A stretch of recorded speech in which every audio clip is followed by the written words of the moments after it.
And China continue talking about a deal. Texas Senator Ted Cruz penning a new op-ed this morning in USA Today, detailing censorship by the Chinese government. Cruz is fresh off of a visit to Hong Kong amid the ongoing protests and NBA backlash.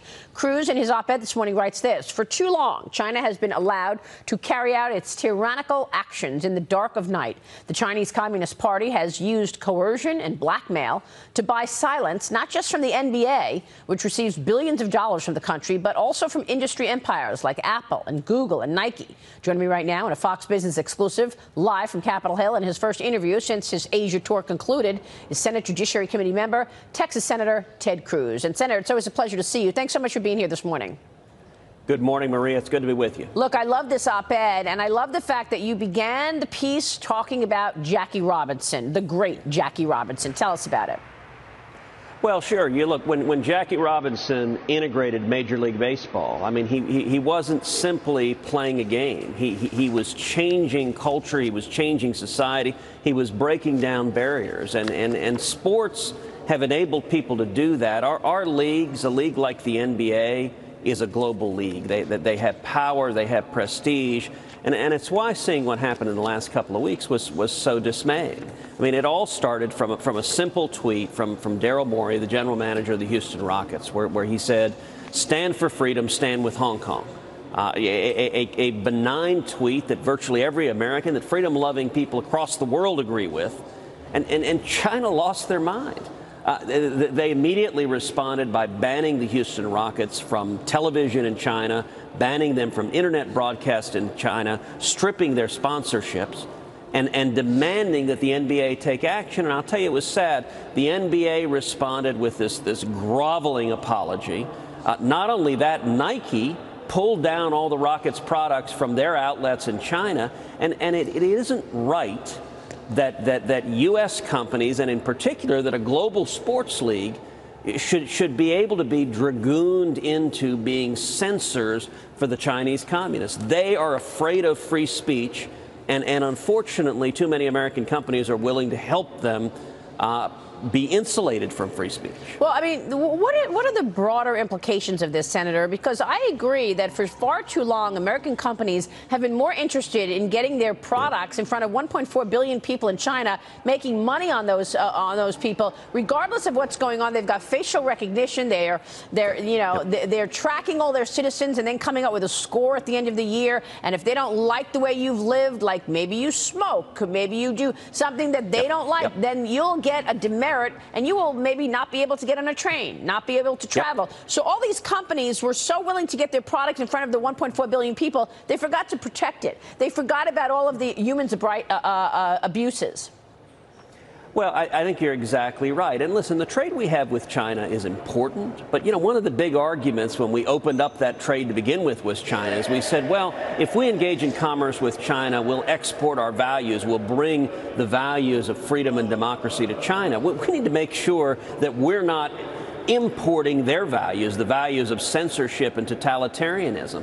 And I understand it's a whole lot of money. I mean, that led to the rather sad moment last week where you had LeBron James going out and defending the Chinese communists, defending and saying, well, Daryl Morey, he didn't understand. He didn't understand what's going on. Look, the only thing that the NBA is understanding right now is they want to make a lot of bucks by selling a lot of sneakers.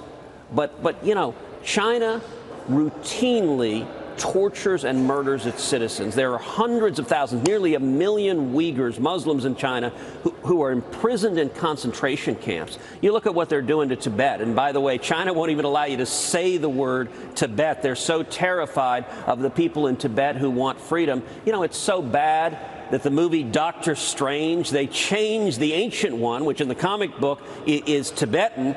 They changed them instead to Celtic because they didn't want to offend the Chinese Communist government. Unbelievable. We shouldn't have Hollywood act acting as the censors for totalitarian regimes. Well, you can't Google Tiananmen Square and get the truth. And now Google has an AI lab in Beijing, but it walked away from working with the Pentagon.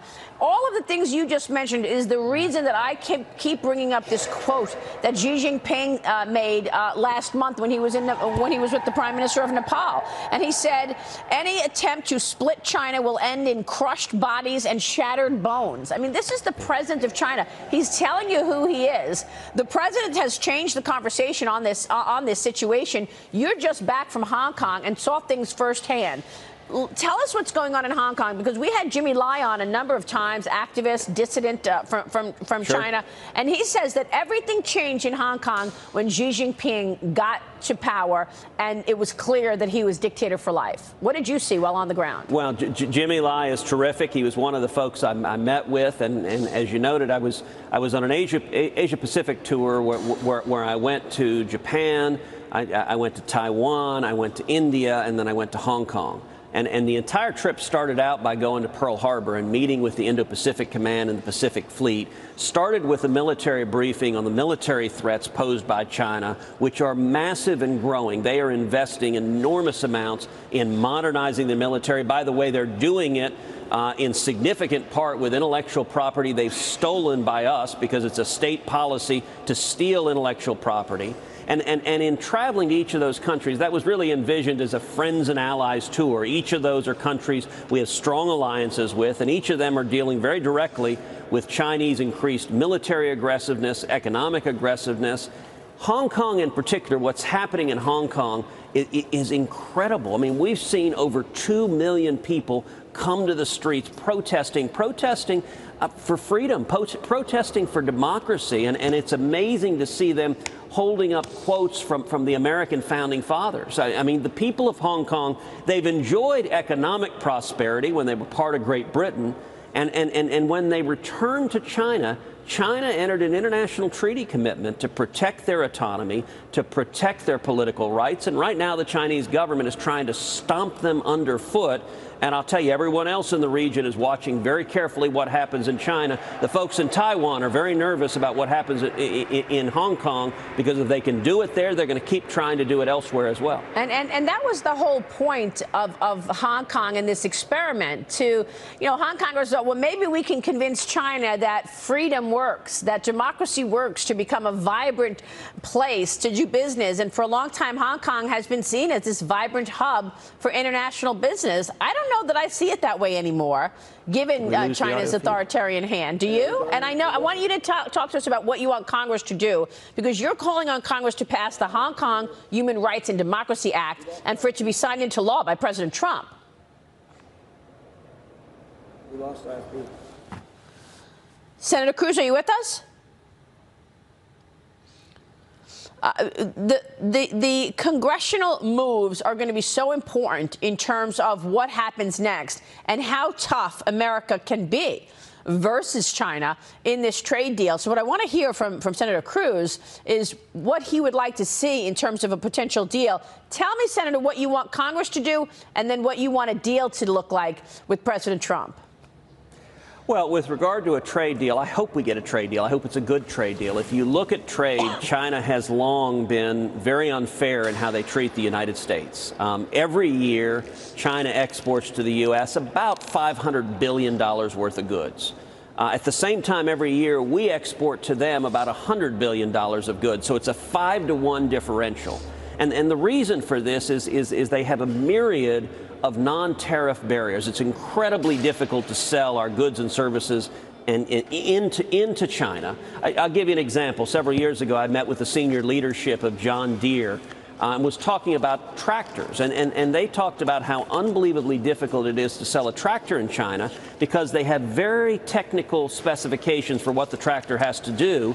And when they go and design a tractor to meet those specifications, they change the specifications so wonder of wonders, only a Chinese tractor will meet them. That's the sort of games they play routinely. And I will say I applaud President Trump for leaning in hard on China to try to tear down those barriers. I think opening up that market to more goods and services, I think that would be a very positive development.